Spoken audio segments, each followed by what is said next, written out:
Hello and welcome to Castle of Horror, the show dedicated to horror movies and awesomeness. This week we have a look at the 2006 film When a Stranger Calls. This is episode 411. Bear in mind, if you haven't seen today's movie, we're going to be talking about it from the perspective of horror fans who have seen it. So warning, spoilers ahead. From Denver, Colorado, I'm your host, Jason Henderson, publisher and Castle Bridge Media, home of the Castle of Horror anthology. With me from Austin is Tony Salvaggio, lead singer and bassist of the band Deserts of Mars and lead guitarist of the band Rise from Fire. Say hello, Tony. Howdy. Howdy.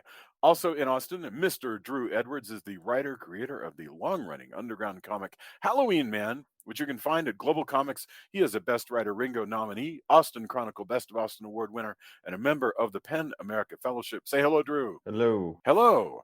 And you know, as the nominee for the Ringo, you're going to be actually wearing that moniker when you go to is it Boston? What's your next? What's your next big appearance? Baltimore. Baltimore. That's where I was born. Land of John Waters, Edgar Allan Poe, and the birthplace of Guy Gardner. So love it. Well, congratulations, and that'll be a lot of fun. And finally, also in Denver, color commentary from Julia Guzman of Guzman Immigration of Denver. Say hello, and I want to say that Jason and I used to go to Baltimore a lot when we lived in DC, and we went to the Edgar Allan Poe grave. And I think home and also grave. I don't know. And then and our dog is named Poe. That's right. And he was just wandering in the office here in the Little Blue Studio. If you follow me on Twitter, I'm always talking about now playing in the Little Blue Studio, whatever film, good or bad. Well, he's up here now with me. Oh, okay. All right. So we're talking about When a Stranger Calls. This is our third film in the When a Stranger Calls series. This version is a 2006 American psychological horror film directed by Simon West. So is that what they called it? Yes. I mean, I guess you could also just call it, would it be well, you know what?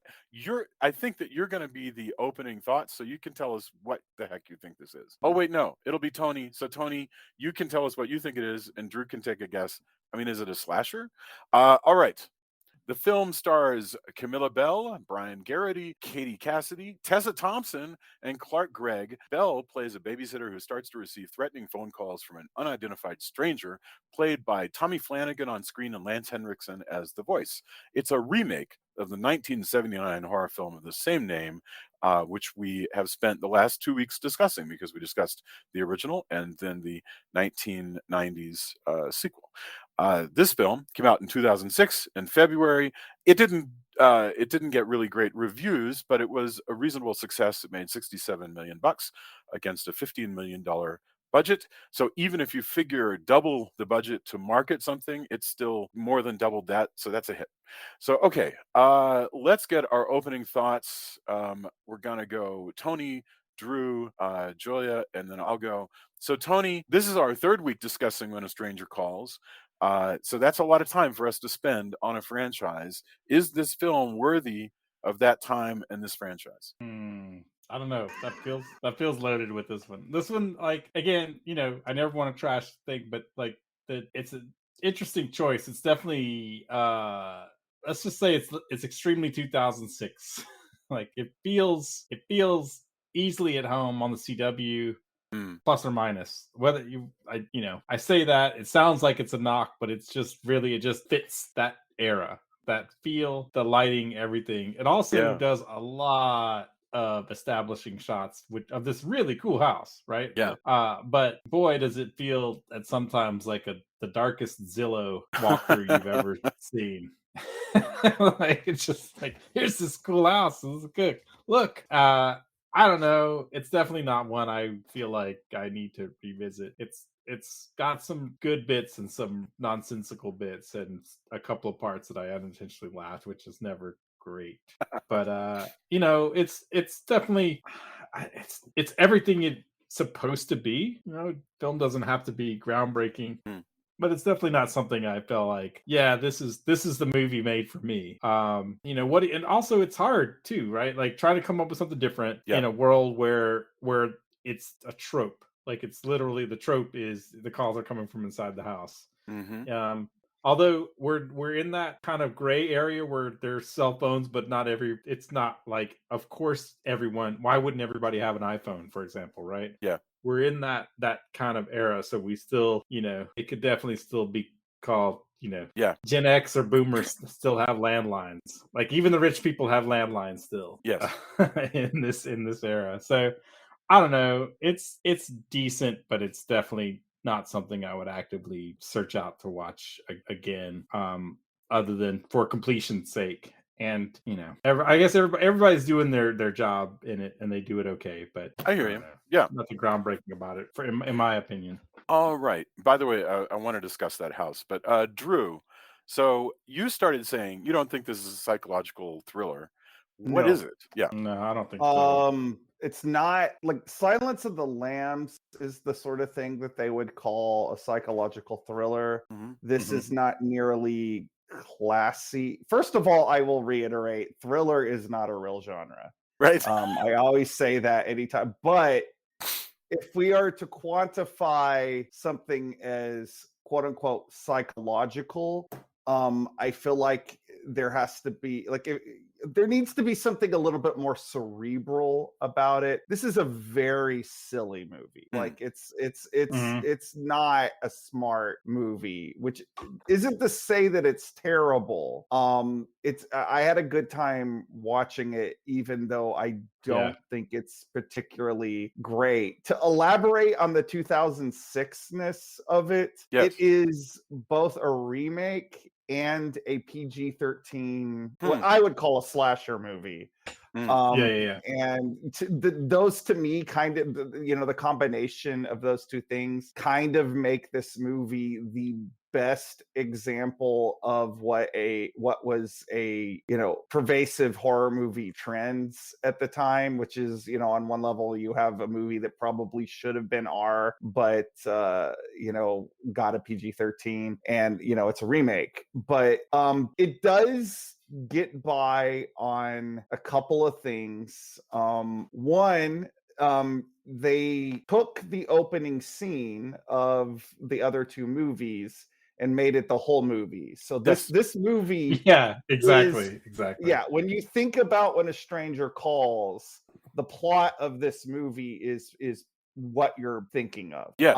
Two, the set of the house. I mean, we're going to probably talk about this a lot. The set of the house is great. Like the house is amazing, and I never got tired of looking at it. I don't like dissing actors in particular. I will say I don't know. Like, I wish they had somebody that was a little bit more along the lines of Carol Kane. I don't know that the actress playing Julia in this movie quite. No, it's Jill. You're right. Okay, all the J names. I don't think she quite was able to carry the whole movie. Actually, the fact that this movie had Tessa Thompson in it, like, I kind of wish that she had been the main character. I think she would have been great. Fantastic. Yeah. But I mean, it's fun. It's very of its time. I agree with Tony that it's also kind of forgettable. So I don't know that I will ever revisit it ever. Like the original movie is definitely much more interesting than this movie. Like, this might be the most typically horror of the bunch, but it's also not as interesting as the original by a long shot. It's a really so I want to try to grab onto everything that you said, because there's some things in there that we'll want to come back to. I'm with you, Drew. Yeah. Julia, what about you? I do agree that it's not that memorable, but I did find it interesting, especially because it does what I had said with the first movie. I wish the first movie had done, where I'm like, I wish they would have spent a lot more time on the first chunk, which is the first 20 minutes of the original. And this one, that's all it is that first 20 minutes is stretched out, mostly, except for the very beginning. So I thought that was, I liked that they did that. The actress who plays Jill also didn't really want to do a horror movie. They kind of had to talk her into it. And the funny thing is, she turned down Black Christmas to do this film. It's just interesting. Oh, wow. But I agree that Tessa Thompson would have been a lot of fun to have. I think the house, which is totally invented, it's studio on the inside, and like they created it out of an unused reservoir on the outside, is gorgeous. I'm like, this house needs to actually exist, because that's That is so wild that it's completely made up. It's not CG, but it's a fake. Right. It's Yeah. a just a Oh big man, facade. because that was one of the best rich people houses I've seen in a long time. Right? Right. Seriously.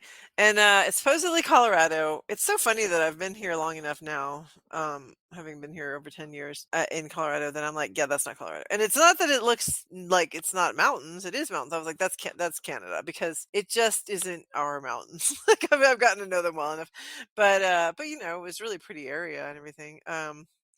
And yeah, I think I'm trying to think if there's anything else that I want to start off with. No, I think mostly that it's kind of a mood, you know, like a more of a, what's the word for like a movie that's just more about the mood than it is about action. Well, you could say a Um, mood piece or a slow Yeah. burn sometimes. Yeah. Atmospheric. Yeah. Yeah, atmospheric, that's the word I was looking for. Thank you.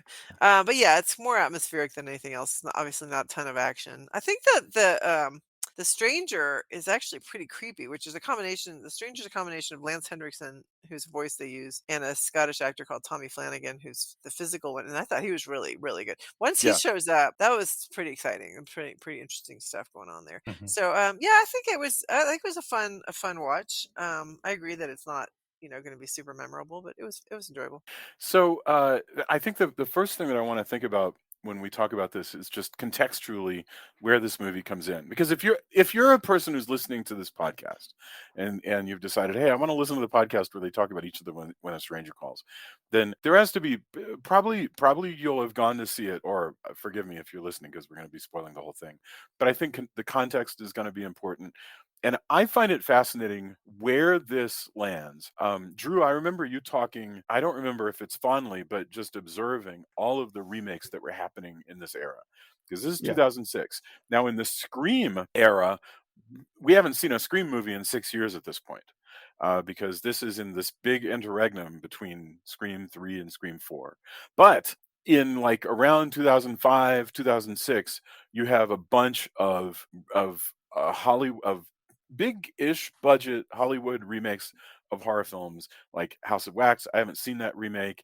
The Fog, which we did, which also was a cleaner, crisper, less violent remake with beautiful stars. This is more effective than The Fog, though. I agree. Yeah, for sure. The Amityville Yeah. Horror. I remember the Amityville Horror. I actually am not sure if, come to think of it, I'm not sure if I've seen that remake of the Amityville Horror. So there were all of these remakes around this era, and so that was a thing that was happening. And in my mind, they all look a lot like this. Like, this is an expensive looking, medium sized film. You know, it looks gorgeous. All the people in it are gorgeous, and there's a certain level of kind of waxy impenetrability about it. You know, it doesn't it has that sort of post Scream look about it. And in Mhm. fact, Tony, don't you kind of think that, like, even though Scream at this point when this movie comes out hasn't had a movie in 6 years, don't you think that it still looks a lot like Scream? No, well, again. When I say things like, "Hey, this looks CW," there's a house lighting thing, and we see it with Netflix. Netflix kind of has a look and feel of what some of their shows, whether it's, you know, I hadn't thought intentional about or that. whether it's recommended, but like there are enough Netflix shows that have kind of a similar vibe that, you know, whether it's intentional or not, the house feel is there, right? Yeah. I've seen that with several adaptations, and again, like we talked about lighting and you know, film stock, etc., in different you know, eras of film. This just has that. It's not just the kind of younger stars that Yeah. have a certain look and vibe, and that was what was seen as like marketable, and Yeah. what, you know, and we see it like no matter what. Like you see in the 70s, like, you know, I just went to a screening, and there were you know, the pre-show involved lots of cheerleader movies, and there is a definite look and feel to the 70s, Yeah, for sure.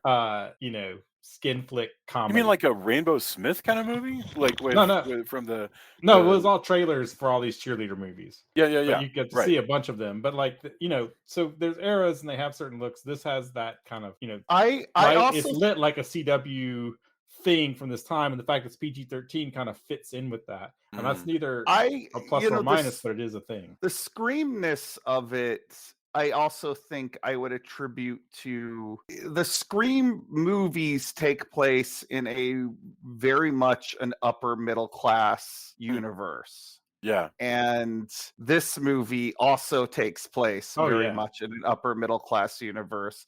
So the Yeah. fact that you have a teenage girl talking on the phone and having this sort of like cat and mouse thing with a homicidal maniac, like that's going to inherently feel like Scream. I Like, guess you're right. Mhm. Yeah. so, like, I don't think it looks like the first Scream, though. I think it I looks agree. more like one of the sequel. Like this Yeah. this feels like we've hit a different era.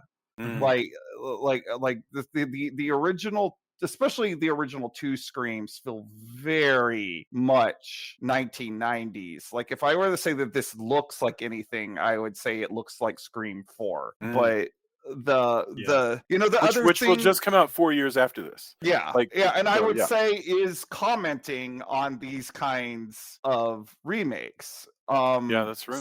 That's right. But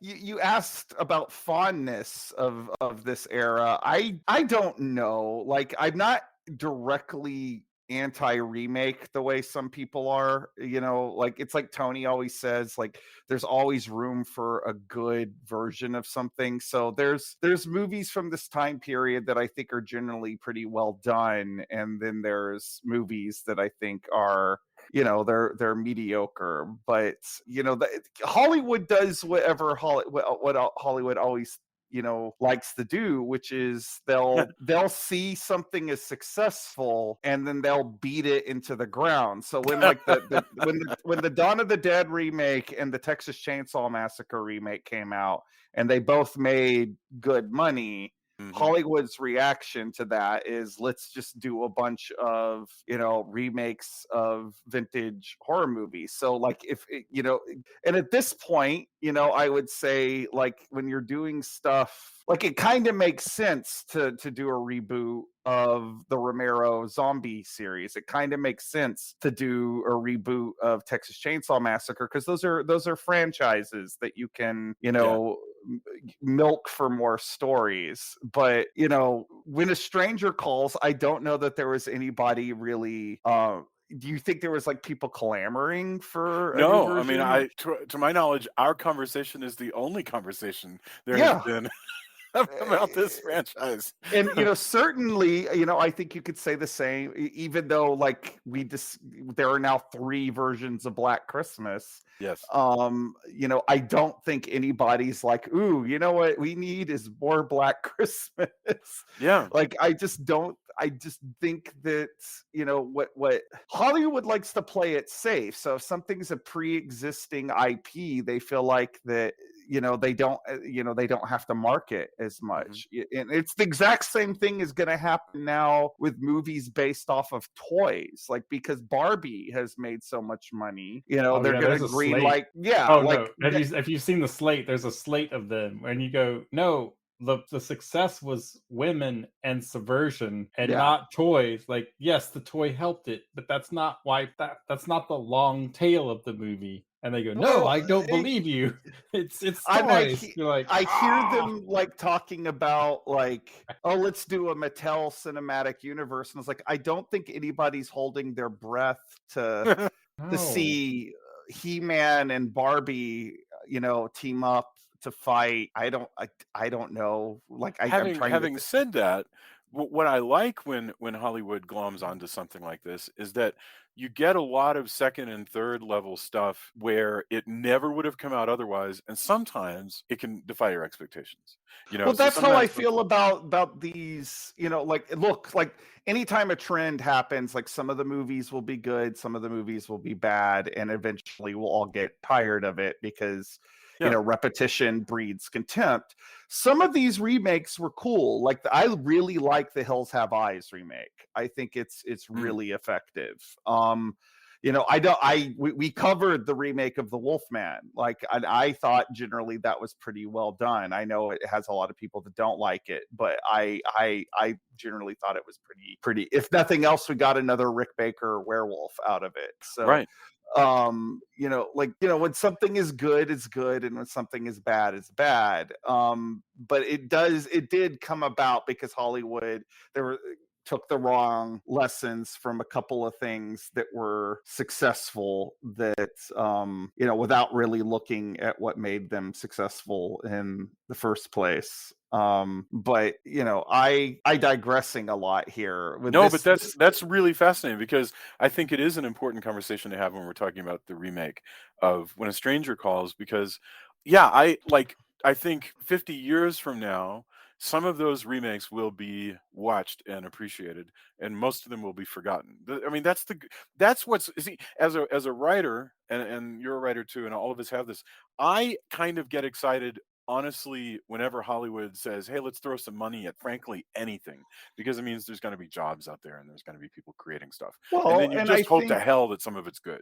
I think you look at like the Frank Langella Dracula, Right. which comes out in like the late 70s, 1979 that was. and at the time was not what Universal wanted it to be, but it's had sort of a reappraisal since Yeah. then. I think there are a lot of movies from this time period that are probably worth giving another shot, even though we're like remakes, roll your eye. But is this movie that? Probably not. Right. This movie was, like Julie was saying, it was fun to watch. I didn't, it's not a movie that I felt like was a drag to watch or anything, but it's definitely doesn't have as much going for it as some of the other stuff that came out during this time. I want to move on, but I do want to ask, of that era, you said the remakes that you'd recommend are Dawn of the Dead, Wolfman, and and we watched The Fog. The Fog wasn't that great, but was there anything else that like I said, I think Hills Have Eyes is generally a pretty good, well regarded. The Crazies was also pretty good.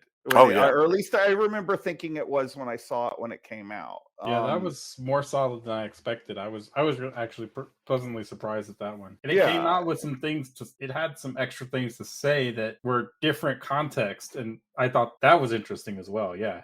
Well, and stories don't.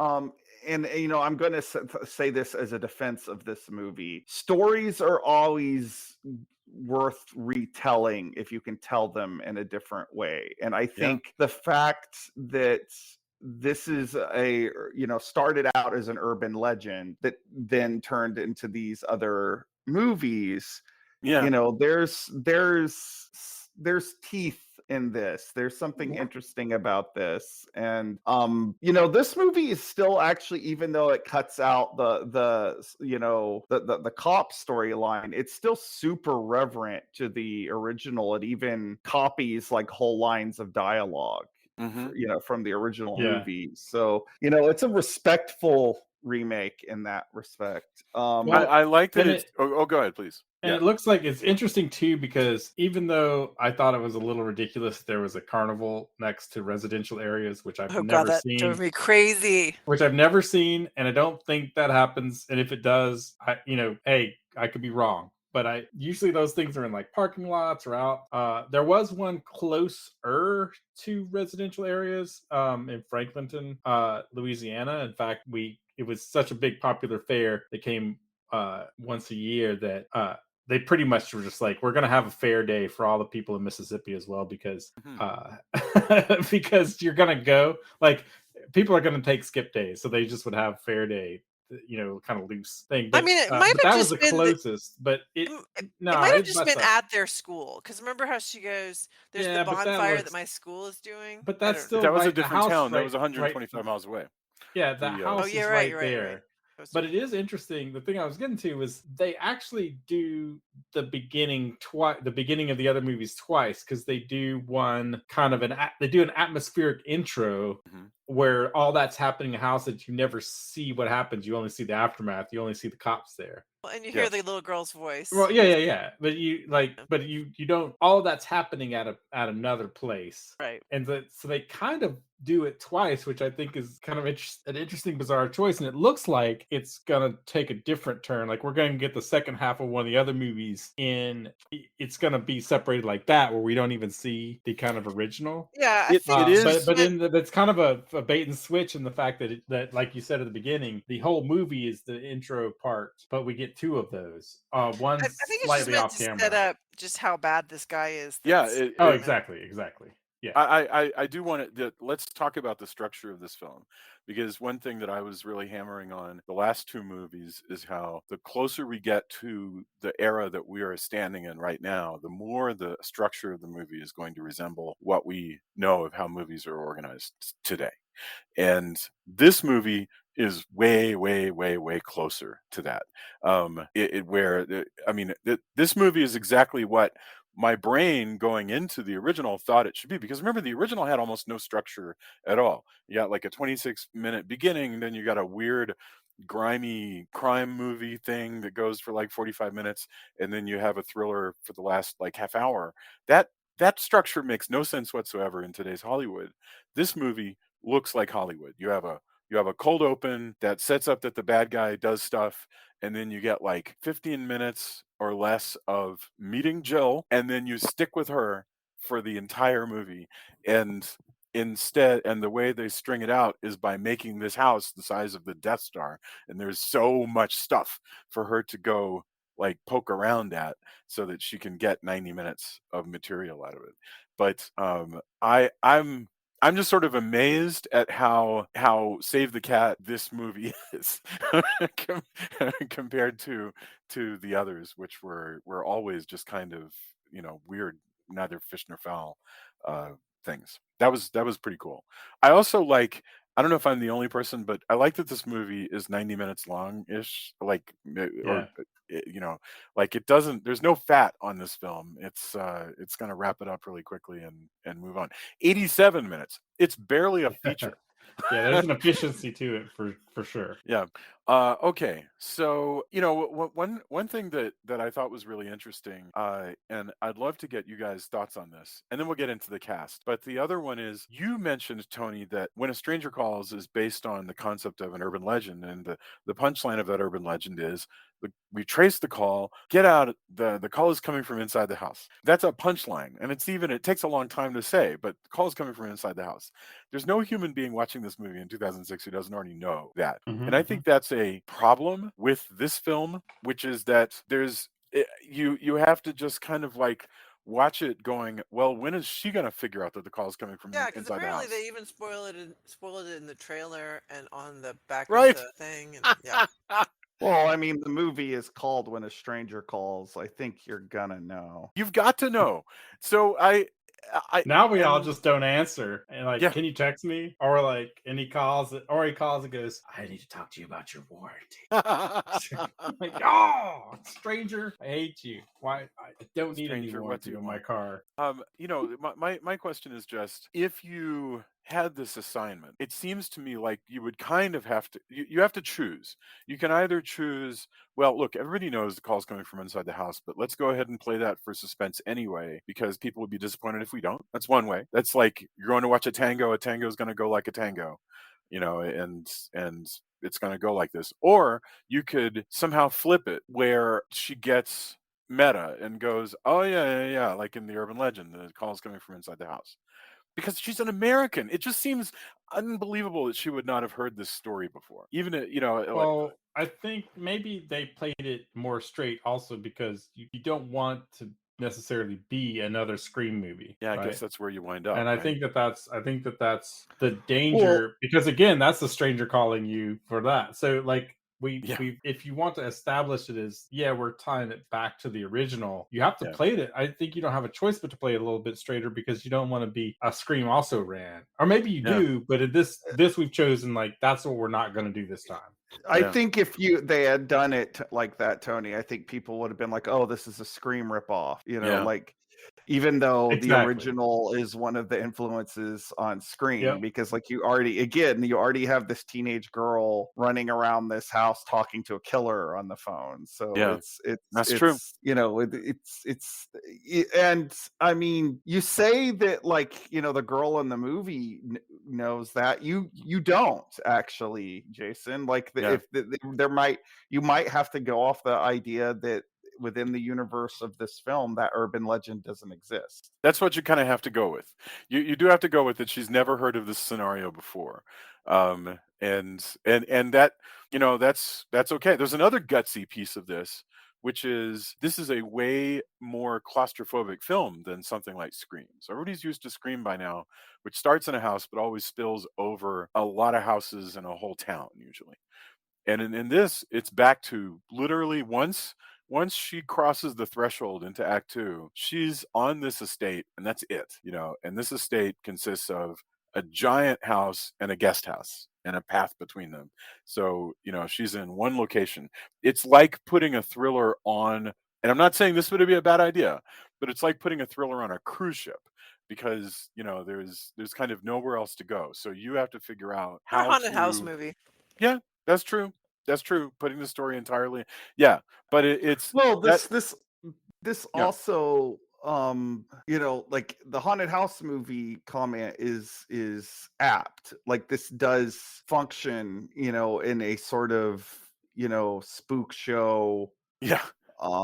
Like even the way they portray the killer in this is vastly different than the way the killer is in the original. Like this killer might as well be Michael Myers. Yes. Like, the only difference is that, Michael Myers doesn't talk. Right. Like they went with the decision that the killer should, like in the original movie, the killer is this very realistic but also kind of pathetic individual that has a lot of character development spent with him. This guy is much more elevated. Like he feels much more like a movie monster. Like it's not, and I think in some ways that was probably, if you're gonna do the movie this way where you don't do the middle half of the original film, right, I think trying to develop the killer would have been a mistake. And I think you think that would have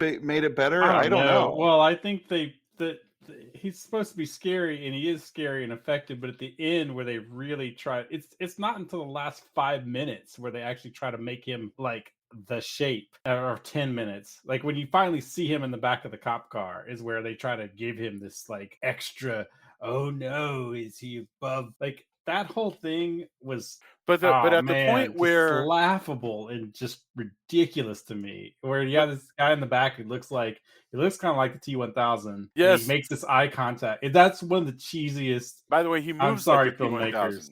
I'm sorry, filmmakers, but that, like, I don't know what was going on there. I don't know why that choice was made, but leading up until that, he's like the scary, stalker. He's a shadow. And that's interesting. But this weird choice at the end to all of a sudden make him this, escape Michael Myers-y scary thing was just... I don't know. I feel like that was fairly consistent throughout the whole movie. Like the fact that the fact that they don't, give him any real personality, like he's not even Freddy Krueger. He's just sort of there, right? And I think that if you're not going to, like, developing this guy would have added on. I'm not saying they needed to develop it, but the way they kept him shadowy and then decided to drop that he's super duper shadowy.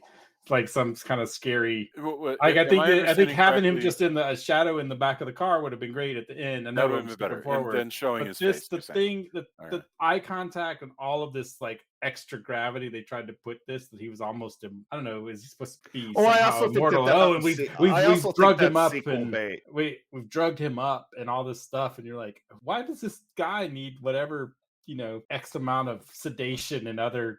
All the stuff they make it sound like he's this whole, like they at the end they make him into this, like he is a Michael Myers. They try to make him a Michael Myers thing almost, and it's just like, wait, where did this come from? All he has to do is be scary, shadowy figure guy. I That's think fine. that some of that was Ugh. sequel bait. Yeah, Ugh. I But- really do like the sequence when he is stalking. We'll go back to the beginning of it, but since we're talking about the bad guy right now, so let's just have this be our topic. This the stranger, he's at his best, I think. Well, it ramps up towards the end when he is on screen and stalking her, and she keeps trying to figure out ways to put barriers between herself and him and the kids who are there. But herself and the kids, because she really doesn't want to have to babysit. right, That's the truth. That's true. But I mean, no. Yeah, Yeah, go well, ahead. no, I love the beginning when you first see him and he's crouching in the it looks like in the ceiling, like somehow he's Oh, yeah, above yeah. her. I thought that was really cool when Yeah. she finally sees where he is and she's like, oh my god, yeah, Yeah, no, I it's thought all that stuff really was neat. really effective. Yeah, I like how like persistent and sort of robotically angry he is. How he'll come across a barrier and then just sort of start slamming at it, like he's Yeah, he like he's a throws big temper velociraptor or tantrums. something. Yeah, it's that is pretty neat. But what I think is super weird about this guy, that we'll call him the stranger because I don't know what else to call him. What's weird That's about what the he's credited stranger is as. that the movie gives us a suspect and then doesn't bother for whatever reason to extrapolate on it. They give us a suspect, the son. They say, hey, our son sometimes is at the guest house, sometimes he's not. He lives in another city, so we never know when he's going to be here. Bye. And so that sounds like a suspect to me. Like, and it's just so strange that I would have rolled my eyes if it Oh, had really? been the son. I think the son should Yeah. have been another victim. I think it would have been Yeah, really I would have been great fine with that. if she had gone Yeah. out to the house, which I thought was a dumb idea to go out to that guest house. I thought that was a really dumb idea. And like Jason was really annoyed that they never used the fact that she could run, really, really fast. Except for like she does run fast, but it's not important to the plot. She's just kind of like, oh shit, I need Yeah, to get back. can I make that point? Because But it would have. Well, I should say yeah. it would have been great if she'd gone out to the guest house and found the murdered son. Yes. But anyway, go ahead. Well, sure. Or you could have the son show up and you think that it's him because you've been primed to, and then he dies. Or it's a But- jump scare of the son. Yeah. But we should have done something with the fact that there's a son who occupies this guest house. Otherwise, so that's, I think, a flaw. But Well, I think Yeah. honestly, the only reason why they bring up the guest house is so they're establishing geography, so there's a guest house she can go to for that whole Right, but the sequence. whole thing about maybe the point is they could have done more because they do have her go, oh, the light's on over there, maybe he's there and he can help, and then nothing comes of it. I feel like you just could have done more. Is the point? it is a waste of time. Yeah, She goes over to the guest house and turns around and comes back. That's yeah. and has a that phone is a call point that's not where traced. probably in the cuts and the rewrites and whatever's going on with the script, they have whittled it down to she goes over there, she checks the phone, she wanders around, she comes back, because that's where we are. Just that's this beat in the script. Well, and I think you're probably right that there probably was going to be something to do with her track skills at some point in this movie that probably ended up on the cutting room absolutely floor, because this movie is so lean and mean. Like, Yeah. I'm sure there was like a lot of things that got chopped out of it, but like, I don't know that I would want that stuff put back in, because one of the things that I appreciated about this movie was its brevity. Oh, yeah. I'm kind of with you. and I'm not even always anti-long movies. Like I've discussed that I do like long movies sometimes, but with this concept, there's only so long you could have made it suspenseful. Like, I think that like this movie is exactly the length it needed to be. I agree with you about that. Yes, I do agree. I would have liked to, what we're referring to is there's a point early in the film where they establish that she can run a quarter mile in 25 seconds. And that sounds like, or if she could just concentrate, Jill, if you just get your mind on your racing, you could get it in 25 seconds. So I really want to see her save somebody's goddamn life by having to run a quarter mile in 25 seconds. Like, why did you give me that key information Or at least and her then own not life. use it? Yes, like something, like it really feels, I think it's I think it's more like they chose that to be. This is something that I kind of don't like as much. Like, well, I go back and forth. So Mm. yes, you expect that. I think it's just to say she's really athletic, so she can survive the Right. stuff. You're probably Right. right. And Yes. that's more of what, but when you get that specific in a Hollywood movie, you get that expectation. Yes. Whether that's what we're supposed to do or not. I mean, I really do dislike when I'm being spoon fed things like, yeah, okay, great, now I get it, right? Right. But Because so later when you it were shows up, you'll expecting go, that, yeah, here it is. but Yeah. it's shorthand for, you're an athletic go-getter. Yeah. And that's how they've chosen to do that. You're totally right. Oh my goodness. Yeah. Well, and the poor girl, the poor actress, she was just a dancer, so she did so much training to be able to be super fit, and she did most of her own stunts. Oh wow. But I mean, pretty good. she was like training like crazy. So yeah, She good is for her. this actor, so her name is Camilla Belle. She is a slip of a thing. I mean, she's a very, very, very tiny performer, and yeah, she doesn't have she's ready to run a marathon. I mean, she's ready. And that makes sense because you've got this extremely athletic stranger who does move as though he has gone to the Robert Patrick School of stalking people. There The I, T 2000 or whatever it's called, absolutely. T I mean, 1000. Which one's the that second was one? was he called the T? Oh, I think it's the T-1000 Yeah. in Terminator 2. Terminator 2. Just call him Terminator 2. Yeah, just Yes. Terminator 2. Yeah, absolutely. Anyway, Robert Patrick in that policeman's uniform. This is perfectly emulated.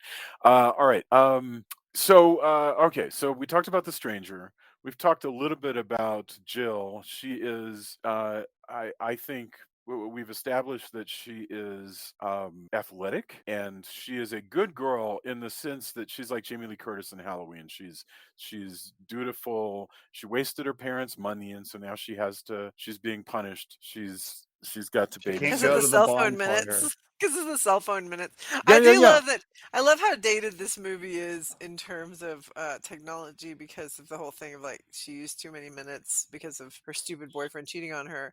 And so that's why she loses her phone and gets grounded, loses the car and the phone. Yes. But I will say that give the filmmakers some credit, they actually used social media really well for the promotion of this movie because according to IMDb, they used AOL Instant Messenger to run ads that had people instant message Jill 020306, and when they messaged, Jill would make small talk before panicking as she received calls from a stranger asking her to check the children.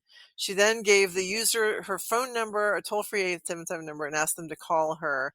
When the users called, they heard an ad for the movie, and then it also, when the DVD release came out, they tied it in with like another similar thing with a screen name, and there was like a MySpace thing. I don't know. So I thought that was really cool that they were trying to be clever with their This is promotion. the era of Yeah. social media just sort of becoming a thing. In 2006, I mean, yeah, it's the MySpace era and the still kind of the instant messenger era. So that's that detail of she's being punished because she used like a whole bunch of extra minutes, which probably cost her parents a couple $100 at 40 cents a minute or something. If you go over your minutes, you get charged this astronomical amount. So yeah, I love dated stuff like that. That is one of my favorite things. I want things to be more dated so you can point to it and go, that establishes why this is taking place in 2006. That's sort of fantastic. Okay, so that's Jill. The people who are under, the parents, whatever, they come and go. The characters who are around who are kind of underrepresented are the kids and Rosa. Okay. And now, Julia, can you explain to us what do we know about Rosa and why isn't she babysitting? And what's the deal? So, okay, I'm gonna try not to give Oh, away do too much whatever you want to do. too much information about my upbringing. But suffice it to say that in Latin America, it's very common to have live-in housekeepers. And I personally was like, the live-in housekeeper usually is expected to watch, honestly. Like, you might even have a second, especially if you're super rich, you might have a second person who's like the nanny. But I was actually quite surprised that they didn't have Rosa watching the children. And so they have a throwaway line where she's like, she says, the mom says, oh, Rosa sometimes leaves in the evening to go take care for of a her sick mom. mom. So Yeah. presumably the idea is that Rosa's not watching the kids because she's not available and she might be leaving. So that's fine. I was like, okay, I will accept that as a reason. But still, Rosa's still working. Like, she doesn't have the evening off. She's still working. She's like doing whatever she has to do to take care of the bird sanctuary room with the water, the koi pond, and all that. It's like this amazing atrium. So she's still doing all this work. So the idea was really just that she's going to keep working, but she's just not going to be working at being responsible for the children in case she has to leave. So, but they don't introduce her. Like, they're not like, oh, this is Rosa. She's just somewhere in the house. If you hear banging, quote unquote, it's probably Rosa. And so we never see Rosa except for at one point she does wave when she's, like I say, taking care of the birds and all that in the sanctuary, in the atrium. the atrium. So the kids meanwhile have been put to bed. What seems to be very early because it's bright outside, but I guess it might be. Tony just that pointed the this sun is out. It's setting. like, what? Yeah, I had the same like, thought when we were watching the movie. I was like, why are they already in bed? Later But she did says, "Oh, I met them and they were asleep." And you're like, "Dude, these kids, you got there at like 4 or 5 p.m. Yes. max." Like, well, maybe those the idea kids- was that they didn't sleep the night before because they had the flu. Because she did say they were getting over the flu. So Sure. anyway, so Okay. whatever reason they're already in bed, even though it's super bright outside. And so she doesn't see the kids, doesn't see Rosa, but presumably they're all there. And I was like, I actually absolutely called it when we were going to see Rosa. I was like, okay, this is where we see Rosa. Oh, there she is at the end of the movie. Rosa's basically in this movie for the same reason the friend is in the movie. Yeah, to be a victim. Yeah, like it's this is, there's not that much of a body count in this movie, and unlike the other two Stranger Calls movies, they don't actually kill the kids in this one. So they had to kill somebody to show that this guy is bad news. I was glad they didn't kill the kids. Although they did kill some kids. They killed the kids at the beginning of the movie. Yes. Just not these kids. Did they? Did any kids die in the Okay. Yeah, the first scene is it was the 3 babysitter people and die, the kid. Yeah. Stacy and the 2 kids. Yeah. And then there's Rosa, and then as IMDb puts it in the body count, a parakeet that's killed by the cat. Which I thought was really funny that they included the parakeet in the body count, and Rosa and the friend who shows up. The friend By shows the way, up. how is that done in a movie? Do you just give the cat a toy bird to play with, and that's I presume, right? Yeah, I'm sure that if some cats, I mean, you find one that will be fine with having feathers around or whatever, and then that's probably. I mean, in the old days, they probably just said, "Do what you do, cat," right? In the black and white. But there was a time where they were probably in the old just dark like, house era. Yeah, sure. Yeah, like whatever. The cat's if we put a bird in there, the cat's gonna get the bird. But now we're better than that, and so I think you probably just give it a toy that looks like that. I mean, we've had cats who like kind of micey things, and cats that like bird-y things, and one cat that we couldn't have feathered stuff around like as a toy because it would start to try to eat the feathers and the synthetics. So you're like, cat, no, you can't eat that. That's probably not good for you. So it really depends, and I'm sure if it's a show cat, I'm sure you find one that's going to do the thing, and then. So the cat, the cat eats the parakeet. But the friend coming over is really, I thought, really dumb because she comes over. This is the friend that that cheated on the boyfriend. That they cheated together, and so she just shows up and like jump scares her inside the house. And she says, "How did you get in here? The garage was open," which does not happen.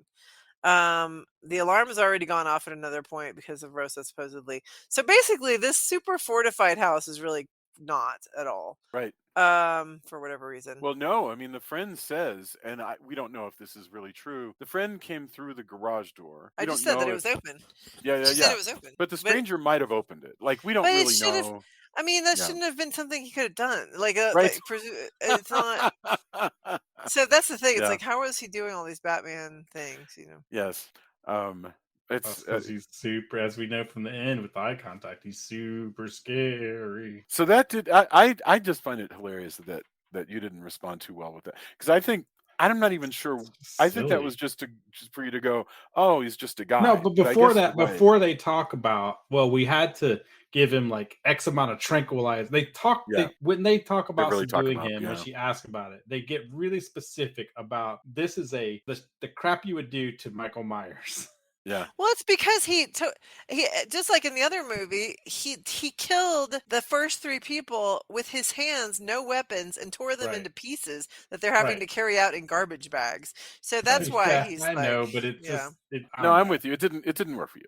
Yeah. I Well, especially because he fights this little tiny girl and loses or doesn't win anyway. yeah, but that's honestly no different than a lot of horror movie antagonists who are blatantly supernatural, like Freddy Krueger or Chucky or something, where they're literally a evil spirit or a monster, and they still get taken out by Right. some slip of a girl. So Yes. like I don't really have a problem with that, because that's sort of within the rules of the genre. Yeah. No, that's fine. It's just the way the way it ramps at the end is where I was just like, like I sure, said, I fine. think that's Yeah. because they wanted this Fine. guy this time around Oh, I to absolutely. be somebody that they could hang sequels on. I absolutely agree with you. They do. I mean, that's absolutely where that comes from. And but- how did he not get burnt by the exploding fireplace? The Evil.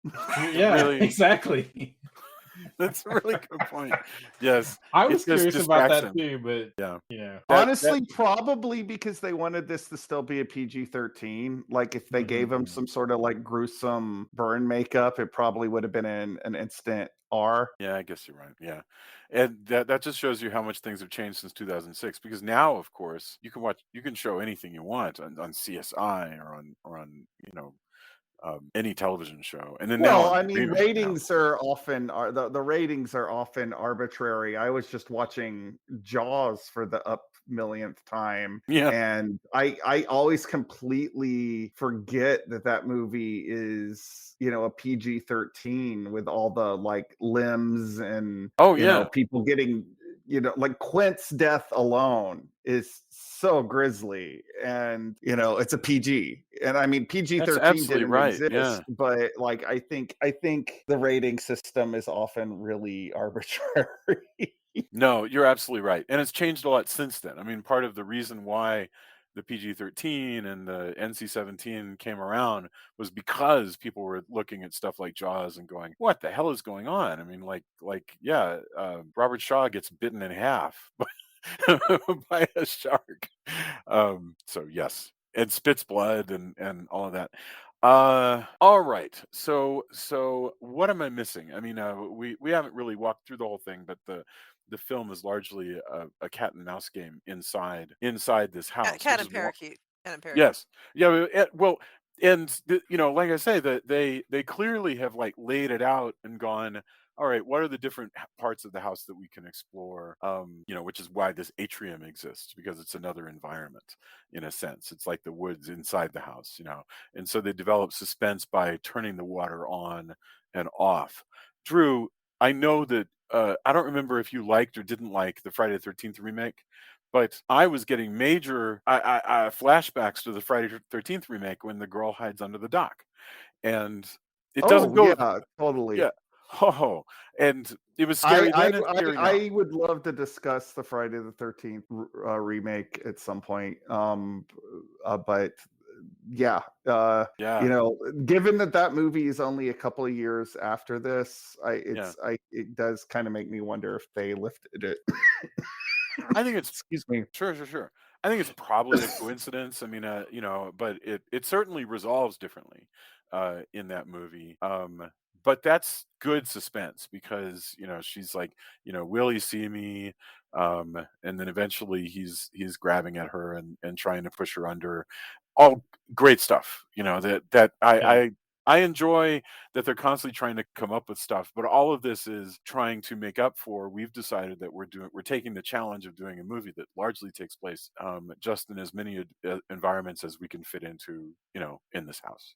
Yeah, and Uh, or the compound, because she yeah, does, I still thought the other thing I thought was just hilarious was that when he's really chasing her, and they do a decent job though, to the credit, they do a decent job of ramping it up, like how the suspense ramps up until he's finally chasing her or coming into the house, and her comparing the phone lines from the different like uh, yes, types yes, of phones, because we had, I think, at one point, two different kinds of phones or whatever, or two yeah, different models or whatever, which could happen at the time. You have landlines, you buy phones and one goes out or whatever, or you maybe have a business line, any kind of things like that, which are also dated now, but that's how it was. So they do a absolutely. decent job of that. But I still found it funny that she checks in on the kids, which is good, because they didn't do that so much in the other ones. But when the kids know that she's the babysitter, she finds them huddling in their toy box. And Yes. she's trying to get it out. She goes, "Hey, I'm your babysitter." The It was kids are so screaming weird. She goes and in, freaking out. they're missing from their beds, and she thinks to go because there's a little piece of blankets peeking out. She thinks to look in the toy box first, like not even before even the Yeah, bathroom or yeah. anything, or But under the just bed. the way that plays out, where she flips up the Hi, I'm lid, the Jill, the kids are babysitter. screaming. She goes, "I'm Jill, the babysitter. Now That let's go." It's that just feels like like a flaw. I that's don't where you know. It feel. was dumb. I don't know what That to was do with dumb. it, but it feels like a flaw because Uh, obviously it's yeah, because I these mean, and kids it's, are again, this comes after when she tells her friend, like, "Oh yeah, I mean, I saw them, but they were asleep, at 3 o'clock in the afternoon or whatever the it's just hell." ridiculous. But Yeah. like with their introduction is this like young girl who's like, "I'm your babysitter, believe me, get out the toy box and go out this window." Yeah. Like and they're the kids don't have any dialogue other than screaming, really. No, they're non-player characters. They're just character. They're people that she has now picked up and sort of follow along her path, and occasionally will get stuck, and she has to unstick them. I mean, Right. they're like a scientist that you're supposed to rescue in a Yeah, game. they're the And escort mission yes, in a crappy game. that's exactly what it is. Because all down to the point where she has to hold this door so that so that the kids can go out the front door and everything, and they can't open the door by themselves. She has to. Right. Yes, it's exactly that. Um, But I I don't. just that introduction where she pops open the lid and the kid's like, she's like, "Don't worry, I'm your babysitter. I know we just met, and but See, how you let's would have get to done know this each other later." in a Halloween movie, even a bad Halloween movie. The way you would have solved that is you would have had a scene early on where she's at the ice cream place. The kids that she often babysits for, or that she's gonna babysit for later, show up at the ice cream place while she's talking to Tessa Thompson. Wave, hi, you okay, blah blah you blah. don't See you tonight. you don't even Done. have to do that. They could, Yeah. even if they were sick and passed, like they were, NyQuil'd out at 4 in the afternoon. She could poke her head in, and they could half look at her, and she would wave and go, "Hey, it's me, Jill. If you need anything, Yes. tell me." Or That's they it. get up, go to the bathroom or something. Yeah, Yeah, yeah, yeah. any of that. But instead, I don't. It's just it was such a strange choice to me. That Yeah. that's Hmm. where you Agreed. like that's where you meet your kids. But this goes back to what Drew was saying and what I was saying, which is that you get the impression that there may be much There's some longer cutting draft of room this. Yeah. stuff. Possible. Maybe I stuff mean, didn't get that's entirely filmed, possible. but it Sure. probably was conceived of at least. Right, right, right. So yeah. And again, I don't want. I try not to be a jerk about stuff like that, but it was just such a weird. It's such a weird choice, because all of this is suspenseful. She's being chased, all of that, and then just the way that all plays out just had me Yeah. definitely baffled as far as that choice. I don't know. Yes. All right. Is there anything that we've missed, Julia? Is there anything that we should discuss trend wise or topic wise?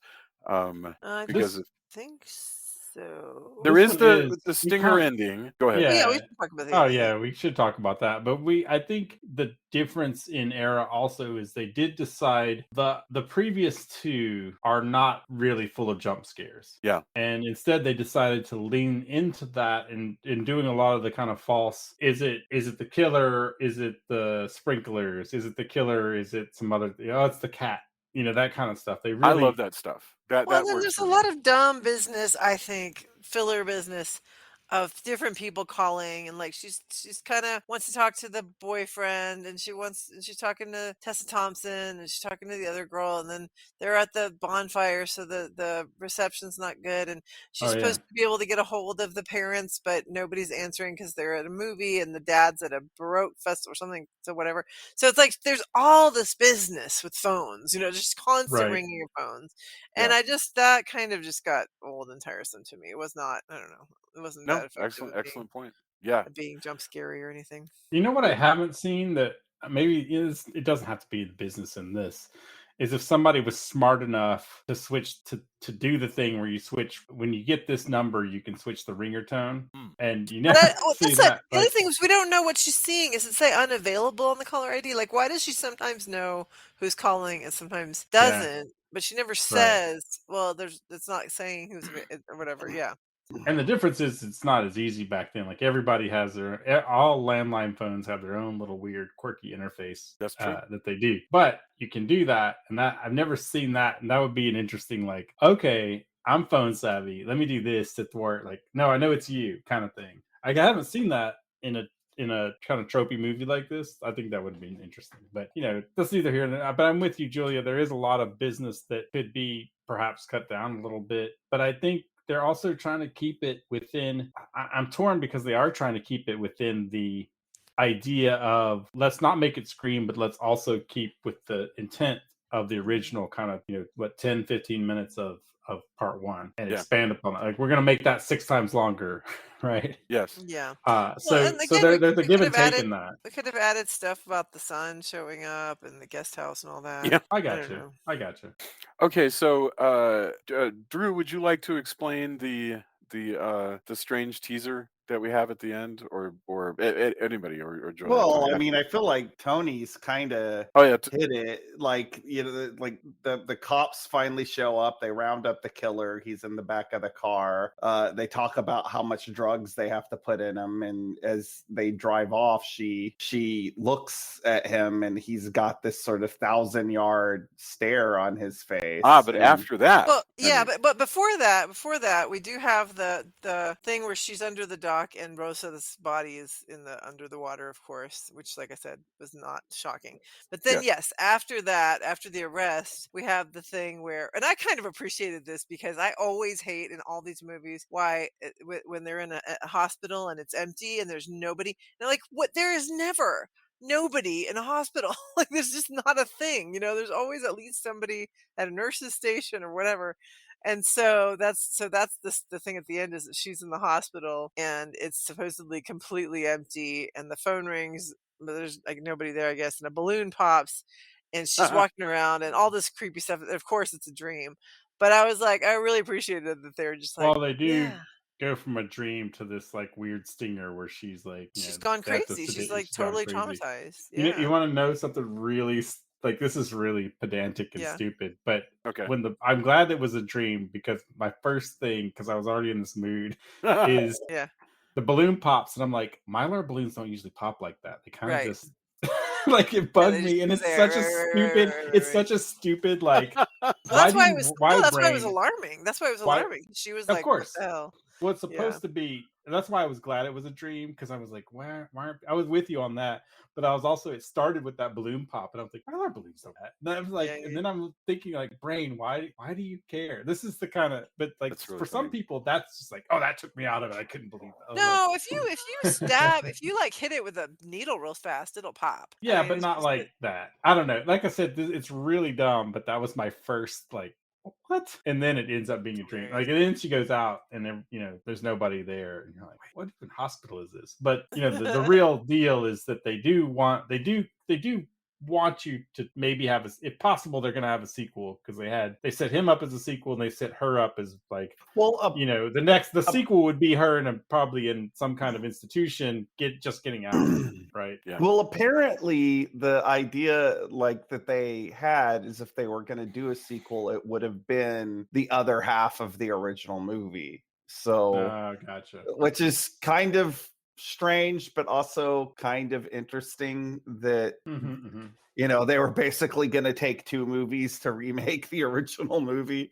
I mean, I guess that kind of makes sense in a way. Yeah. It's still tough though, because we do have, this movie's 87 minutes, but it's still the thing I keep coming back to in my head is like that original bit. The thing that launched all of it is such a tight, well-formed, suspenseful piece that anything past that, you're like, it's got to be really good, like real good. It's a really good point. It's too short and for there to be a lot of questions. We keep coming back to that, I think, and I think that says a lot about how it was made. It's basically a short film, that little bit, and in all of the sequel bits, nobody's really compared to that. But again, we've talked about it before too. Like, there's so many years afterwards, and it's become such a trope, and they didn't want to remake Scream, which obviously influenced by that stuff. So what do you do when the thing has entered into our collective horror consciousness? You're never going to quite get back to that. It's like you can make something good, but it's going to be really hard to make it Alien. Like, what do you do? Or The Thing. Like, there's stuff that's as good, or there's stuff that's great, but there's not. We live in a time where, like, there's not going to be another Beatles. You're hard pressed to get another Metallica. Like, well, it's so lightning yes in the and bottle. No. I mean, that stuff. In that like same way. You may not get another Beatles, but then you get Prince. I mean, so it does happen that phenomena follow phenomena, and they're different and they're unexpected, and then they hit, and you go, wow, and that I believe that keeps happening. I mean, I believe that I'm with you, but it's up there with. No, I and that might be an argument for, and I wouldn't say this because I like watching remakes, but that might be an argument for newer ideas might be the way to go. Maybe it's not important to keep going back to the well. Maybe it is better to try to find something new. I don't know. It's a good question. Well, I mean, you can make the argument both ways. I mean, I don't think that this movie is as interesting because it is much more structured than the original. So like, you're not going to be able to recreate. Also, this is something that I've said about the Texas Chainsaw remake, which was one of the things that launched the remake craze, is you can't really recreate a grimy B movie with a glossy mid-budgeted Hollywood film. Like, those are just two different things. So I mean, the anti-remake argument, it's not completely without merit, but it's also one of those things that it's just kind of fallen to the wayside. Like, we're not inundated with remakes so much anymore. Like, the last few years of the horror genre have been full of actually quite a bit of original material. And so, like, I think the last sort of big remake was the Child's Play remake, and that kind of got a collective yawn from everybody, and whatever. Like, so I think it's fine now, while acknowledging that, yes, in some ways remakes may stifle some creativity. I do think that now we can look back on this particular era of horror and dissect it for what worked and what didn't. And I think we can say this was interesting and this wasn't. So I do like that. We've got to have this conversation now. Yeah, no, absolutely. I also the one thing going on, this is, as we said, this is a pre-smartphone era, but it's also a pre-streaming era. And, and the Right. rise of streaming has murdered mid-budget movies. It's true that that horror is probably the most resilient genre we have for movies of all kinds of budgets, and so you can have a lot of stuff like, you can have a Barbarian come out and be a surprise hit, and it's not a particularly expensive movie. But horror is the leading edge of the exceptions to the general rule that movies and movie houses cratered after the pandemic and and streaming just taking off like gangbusters. So that's another case where this is this is an exemplar of a lost era. Anyway, all right. Well, I also think, in regards to you're talking about budgeting, I do think that the fact that horror can be made successfully at a lower price point is something that does sometimes go over the head of the studios. Like if you look at something like Renfield, all right, which was a horror comedy, but it's a Dracula movie, so it gets grandfathered into being a horror movie, no matter how you slice it. That is a movie that absolutely found its audience once it hit streaming. However, you could not convince me if they had sliced that budget in half. I think that movie could have been a hit for Universal. And because they're so obsessed with trying to make everything a blockbuster, you forget that certain things are more successful as a niche. And I think horror is something that tends to play better to a certain crowd than it does necessarily than like a Transformers movie or something. Yeah, I mean, look at the success of there's been a couple recent horror movies that have really done well, and they were definitely of the mid-budget. The Evil Dead reboot that came out this year was something that was originally meant to be a direct-to-streaming movie, and because of that, it was very low budget, and it ended up being a solid hit. And Talk to horror Me seems did to be the big example that worked. Talk to Me did really well. Relatively, it's stuck around for a while and was, got a pretty good buzz. I thought it was effectively scary. It's very brutal. That wasn't U.S. Hollywood, but it, did well. And again, I think, festivals are a lot of where a lot of that word of mouth comes from as well. Like, not just, as I mentioned, Fantastic Fest, but others where you kind of get that, like, oh, you can do this, and that gets the buzz going. I think that's a big deal. Kind of being late, with my job being on this side of the, seeing how things sell and what stays in theaters and what doesn't. Especially kind of in a draft house scenario. Those the genre movies like that, like Talk to Me and others, tend to really sit well within and stick around a little longer as well, which is hard to do because there's a couple movies I had to catch. I think Demeter didn't. I had to go see it early, as soon as possible, because it didn't stick around, which is a shame, I think, because I thought it was really effective and cool. But once it comes to streaming, we're going to have a crossover episode. Our friends at the Monster Movie Happy Hour at least tell us that we're going to have a crossover, so I'm going to hold them to that. And I think that it'll be good for all of us to discuss Demeter, and I think it'll be worth discussing. We all like this movie, I presume. So what happened? Like, why did people not flock to it? What can we learn? What can we avoid in the future? Sure. It's a lot to think about there. All right.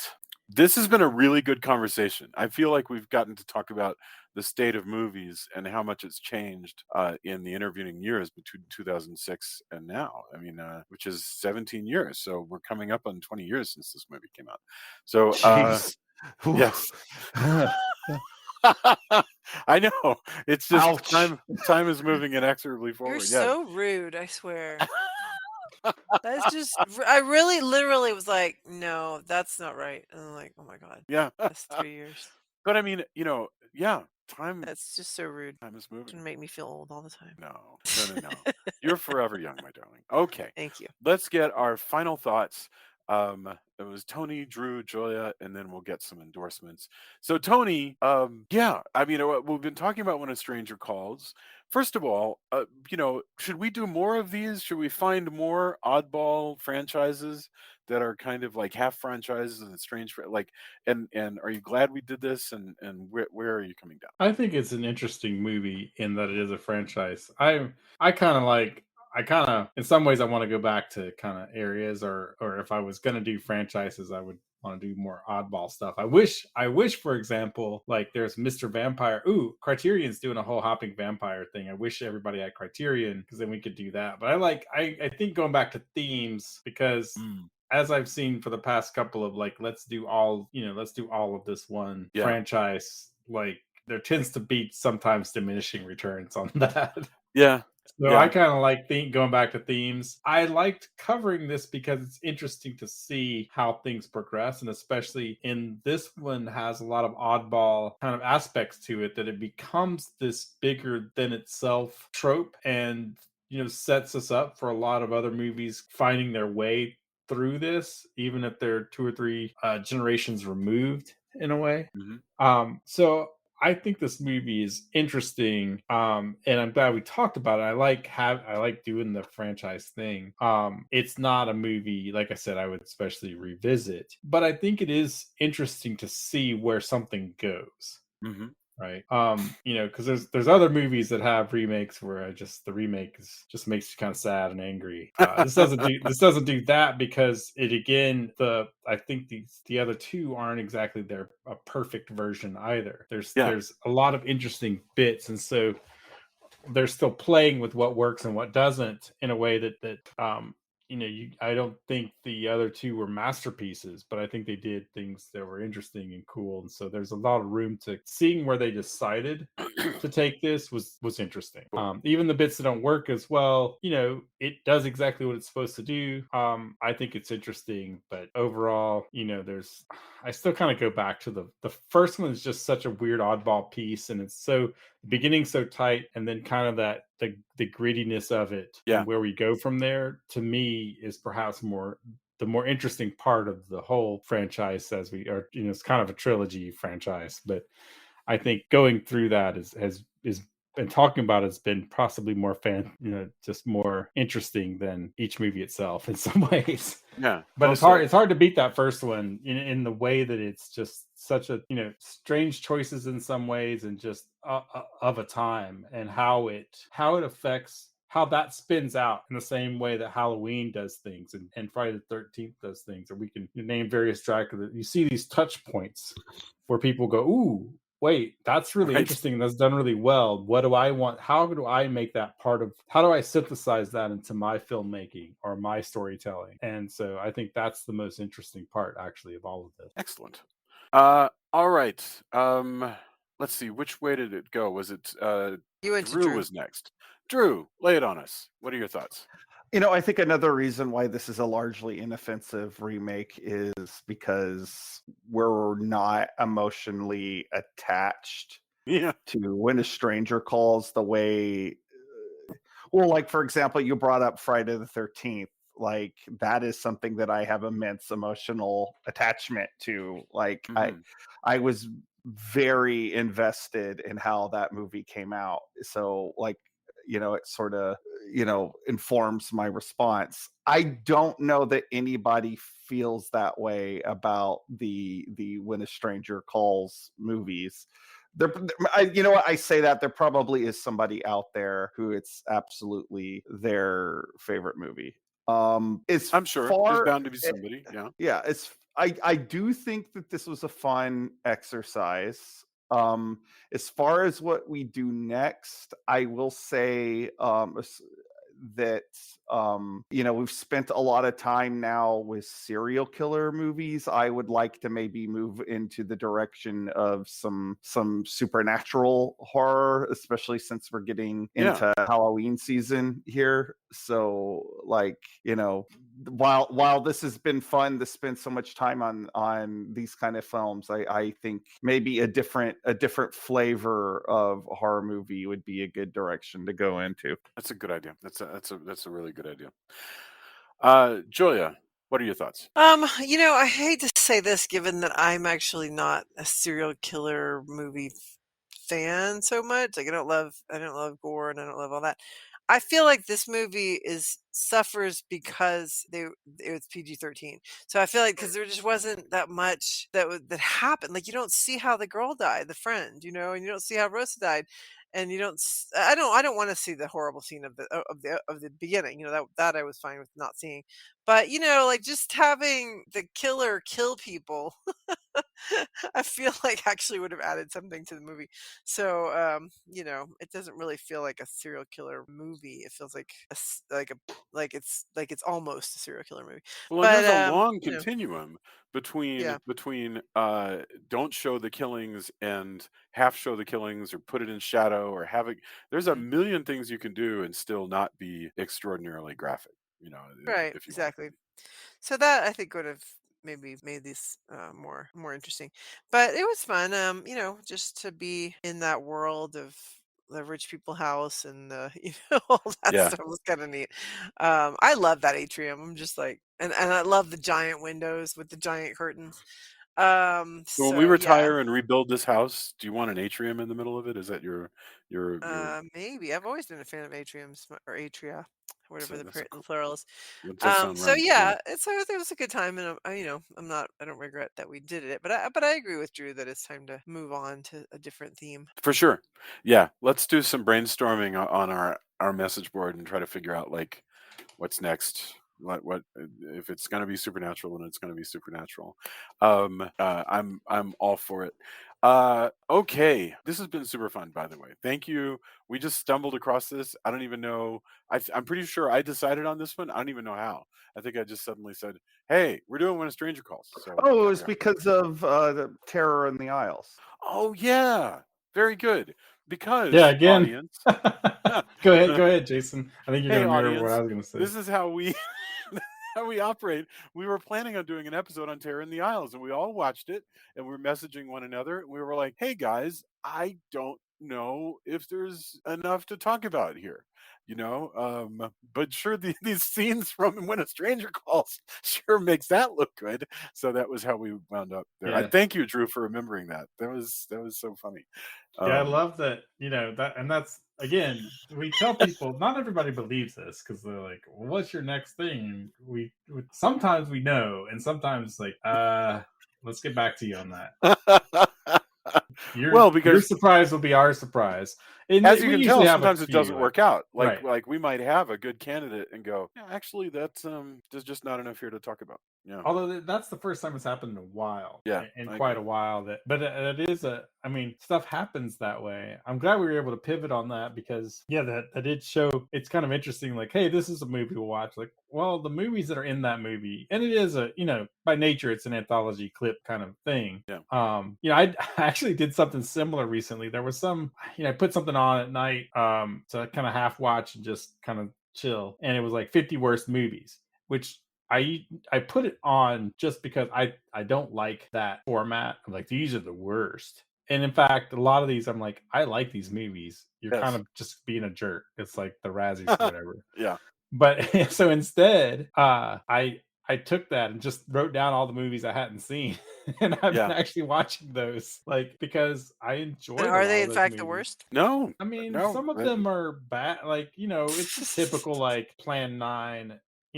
I don't know. I guess if you subscribe to the so bad it's good thing, which I don't, I was like, well, I like yes, a lot of these movies are flawed. But a lot of them weren't the worst movies. Like Yeah. I've seen movies I dislike, and also I think that's kind of deeply personal for a lot of, like, for me, it's like your worst. You might like the thing I think is the worst movie. In fact, I've had friends like there's a couple movies I really detest. And they're like, oh, I liked it because of this and that. I'm like, Yeah. go with grace. I don't know. Well, Like, as we who am talked I? about, sometimes you can walk away with one scene that is so close to your heart that you Sure. literally don't even remember the rest of the movie. So but I turned that thing because I just want to see what supposedly this, like, oh, it's worst 50 worst movies. Like most of them I actually enjoyed. A lot of them are B movies, and a lot of them are what some people would call cheesy. There's like Robot Monster or whatever, or Yeah. a gorilla suit with the. Is it Robot Monster has the gorilla suit with the diving helmet? Yeah, that Yeah. is. Yeah. I mean, we saw that in Cracked magazine and stuff like that, I think. But Yeah, I there. actually tend to I watch a lot of B movies, and I've seen a lot of stuff. So I just in fact I found about half a dozen at least movies that I was like, either I meant to see them and had forgotten and started searching them out, and I've had a great time. Sure. So It's also so that funny because people who haven't spent a lot of time with movies, like if I may be so bold, like we have, all right, we've spent a lot of time with movies. People who haven't spent a lot of time with movies don't quite get that a movie like The Beach Girls and the Monster from 1965 is a cheesy 1965 trashy exploitation horror film. But I don't know if you'd call it bad, because what the hell, what do you even want out of a movie called The Beach Girls and the Monster? Like it's very difficult to like figure out how to that's a very heady question, like what is a bad movie. But yeah. Yeah, I mean, and it's different for everybody, and I get why there's a thing called 50 worst movies or whatever. But again, I took it as a challenge of like, That sounds hey, that's a great. B movie I haven't seen. Thanks. Although I will say it's very distasteful. They had a thing about somebody committing suicide Really. and not, I forgot which movie it was. They said something like, "Oh, and then he tried to commit suicide and missed," like it was a joke. And I'm like, man, this is distasteful.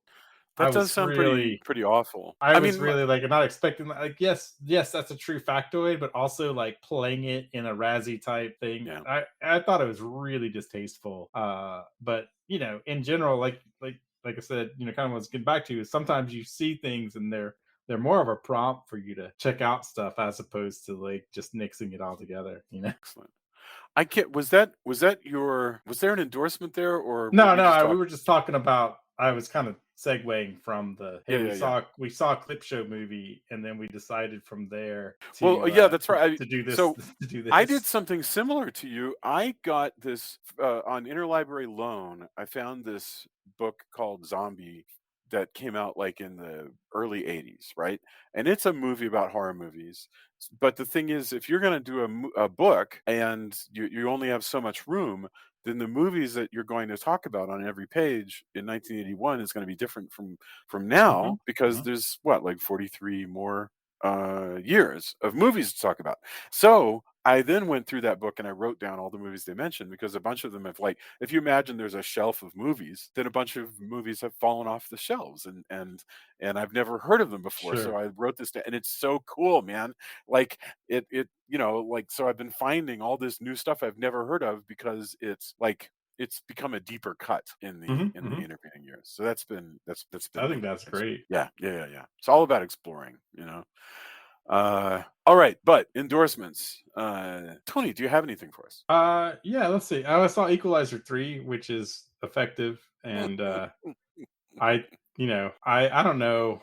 I don't know what it says about me. I think Rain may be a little concerned, but lately, when bad guys are getting torn apart by questionably good guys, I don't know how good Denzel Washington's character is at this point. He doesn't either. If you look at the movie, Yes. um, I don't know. There's some catharsis just because I feel like sometimes evil's winning a little bit more than I'm comfortable with these days. Yeah. That's probably me. And I also saw Bottoms, which was hilarious and great. And I watched interesting, kind of broke the mold a little bit.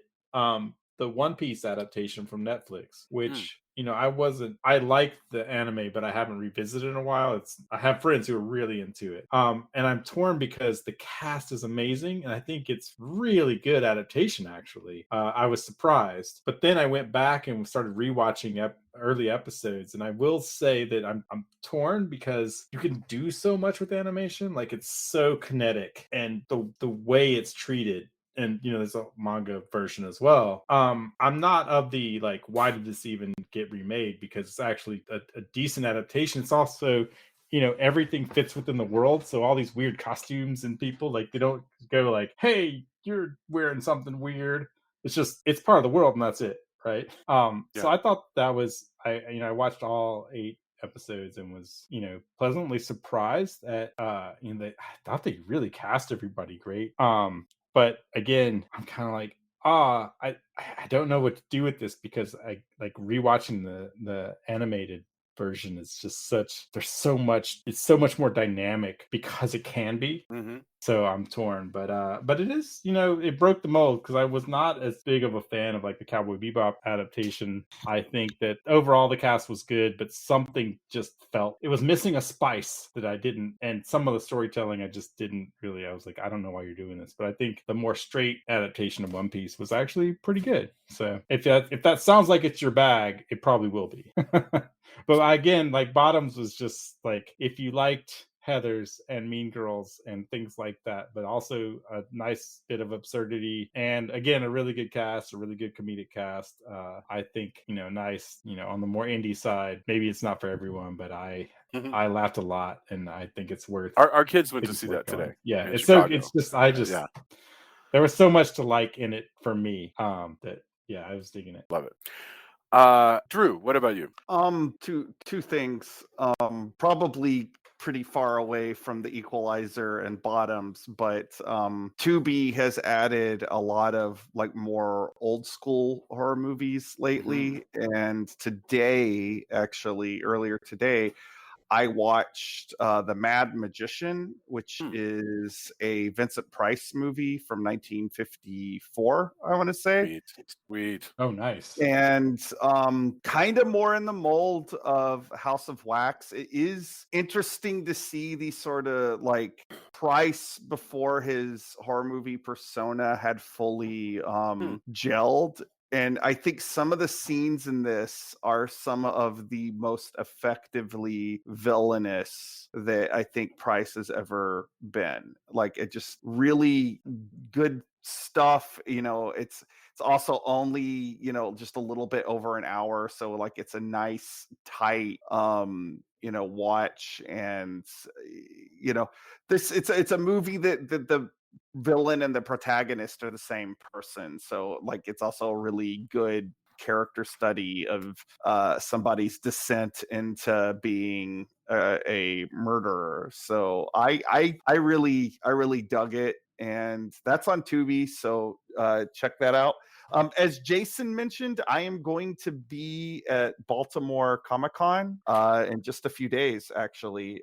So I want to take a second and plug some of my panels. On Friday at 2 p.m., I am going to be at room 338, and I'm going to be discussing horror comics at Horror Comics 101 on Saturday, September 9th, I've got The Psyche of Superheroes from 11 a.m. to 11:45 in room 338, and Bring on the Bad Guys. That's going to be from 3 to 3:45. I'm doing both of those with Brad and Lisa from Comic Book Couples Counseling, so I'm really excited because that is one of my favorite podcasts. So I might get a little starstruck when I meet them.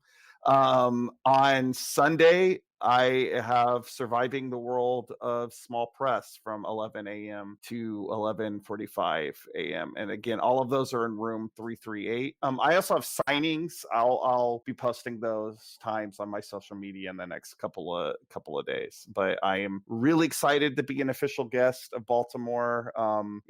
Like the last time I was nominated for a Ringo Award, we were there in the midst of lockdown. So this is going to be like me experiencing Baltimore Comic-Con properly this time. So I am super excited, and I hope if any of y'all who listen to the podcast are at it, you'll come by and say howdy. Wonderful. That's awesome. Yeah, congratulations. That'll be a blast. Thank you. Yeah, definitely. Thank you. I'm Julia, really, what really about you? excited. Do you have anything to endorse for us? I mean, I did enjoy The Equalizer 3. It was very violent, but it's a lot of fun. Beautiful setting. I'm a big fan of the movies with Denzel and also the TV show with Queen Latifah. But no, other than that, we've been watching. We've gone down a Candy Montgomery rabbit hole with Yeah. with two of the series. So this is a Texas mom who killed her quote unquote friend the wife of the man that Candy was having an affair with. Or At one point. rival of sorts, yeah. Yeah, and anyway, and so for whatever reason, several miniseries have been made and movies have been made about this story recently, even though it happened like a long time ago, late 70s. So the one that we're watching now is it called Love and Death? Is that the name of it? Yeah. Yeah, and it has Elizabeth Olsen, Wanda of WandaVision, and of that Marvel. And it's it's amusing. It's really I mean it's sad because it's a sad story, but it's interesting just to look at like take a deep dive into the late 70s and what the heck was going on with these people. So if you're into, as Jason calls them, the murder shows, this is a good one. The other one was with Jessica Biel, and I'm forgetting what's the name of that one. That series? one was called Candy. Oh yeah, it was just Candy. Yeah. So anyway, Jessica those are Biel both. starred in the Hulu version. That was 5 episodes, and then Interestingly, both of those are based off of a book written by Joe Bob Briggs. that's right. Right. Yeah. John Blue. That's right. Yeah. That's and it's Glad you said that. there So was I'd be also a kicking myself. version with Barbara Hershey from 1988. So, which I'm sure we'll hit after this. By the way, I have to say, speaking of kicking myself, I can't believe last week. I can't believe last week we went off talking about ventriloquist dummies, and we did not talk about the new Castle Bridge media book, Dominic, that came out, which is about a ventriloquist dummy. Yes. So I'm just like, afterwards I was like, oh my gosh, how did we not? So that's also my endorsement. Oh, thank you. It is written by I'm going to say, I don't know if I'm allowed to say, fictional person with my last name. So I did not write it. My child and my husband co-wrote it, and it has my last name. Yeah. So, yep, very cool. I really didn't. I just kind of provided an outline for that. So the fictional person is the co-writing. The co-writing. Yeah, I guess that's co-writing. I guess that is. Yeah, I co-wrote a book with Tom DeFalco once, and what he provided was a bolted outline. And so I guess that's the way it works. So yeah. So yes, fun murder shows. We're having a good time with all of that while Julia got over her illness. So, do I even have any endorsements that you haven't already mentioned? I have to say that there's some violence in Equalizer 3 that I've never seen anything like. Like, there's a point where, this is not a spoiler because it's actually in the trailer, which just shows how violent trailers are, where he shoots somebody by pushing a gun through somebody else's head. Yeah, that was it's rare. It's rare in the number of violent vengeance shows I've seen. Yeah. There comes a point once in a blue moon where you go, whoa, I have never seen that. Yeah. I'm pretty sure I haven't. This movie had like at least 2 of those, if not 3 or 4. Yes. And so do the John Wick movies. John Wick movies are really creative. No, that's what I'm saying. Like there's been some things in John Wick. There's a movie called there's a martial arts movie called Shadow, and they did something. I was like, oh, and Sisu, which I mentioned before. Like there was a scene in that where I go, whoa, that's the thing I haven't seen before. Holy crap! But I not to say I'm jaded, but just there's kind of a cadence and okay, this is how this works. But yeah, Equalizer 3, like you said, there's some scenes where I was like, that's a thing I haven't. That's a new one. I love the resilience of that franchise where you had a classy 80s crime show, and then you have the CIA but still television version with Queen Latifah, and then you have the super graphic violent movie version, and they're all like facets of the same jewel. It's really fun. I mean, I'm digging all of it. It's funny. I think it's funny you say that because Rain would definitely not classify it as fun. Yeah. But yeah, like I said, there's a few movies like that I've watched recently where it was commented like, you seem to watch like violent vengeance movies. Like, I don't know.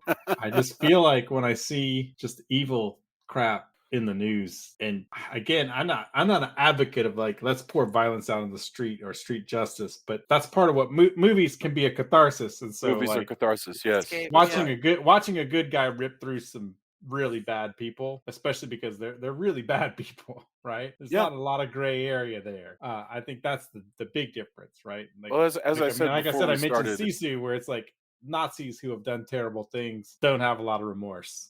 yeah, So yeah. Yep. Yeah. Just definitely gonna watch that. It's been popping up on the screen lately. By the way, there's a mockbuster that I really need to watch just to finalize my When a Stranger Calls completion. Mothbuster? No, Mock. Mockbuster. What's A a mockbuster? mockbuster. So the Asylum, as you know, will release films that it releases two kind of films. It'll release independent films just under the Asylum moniker. So, for Mhm. instance, Jim Town's zombie movie just came out, but from the Asylum. But they also will directly create what are called mockbusters, where a movie comes out and they will find out the movie's coming out and rush into production a movie that is kind of just like it with a slightly different title. Gotcha. Okay. And they're called mockbusters. And so Mhm. they did a movie in 2006 called When a Killer Calls. And Nice. I have to, including the line, "Have you checked on the girl?" And so I have got to see When a Killer Calls, just to see, because That's sometimes hilarious. some jewels will slip in there, like I, because I again, think I'm gonna pass on that. Same. I might be when the stranger calls out. I don't know if I need to see the understood. I will check back. B-list version. I will. Before- Yeah, report you back can and you let can give know. us a review. give us like give us the 411 for sure. yeah. Before Jason dismisses us, I want to say happy birthday to him because it's his birthday Oh, tomorrow. Happy And I hope everybody has birthday! Happy birthday. everybody has a safe and happy Labor Day, and that the unions finally get what they deserve. And Oh my Oh, hell God. yeah. all the Yes, 'cause for that's what all of Labor my Day's all friends about. out there in Hollywood who desperately want to get back to work, I Mhm. wish a swift resolution all around. So thank you, Absolutely. everybody. Thanks, and we will see you next week with whatever it is. I don't even know yet. So bye. Bye. Adios. Good night. Night.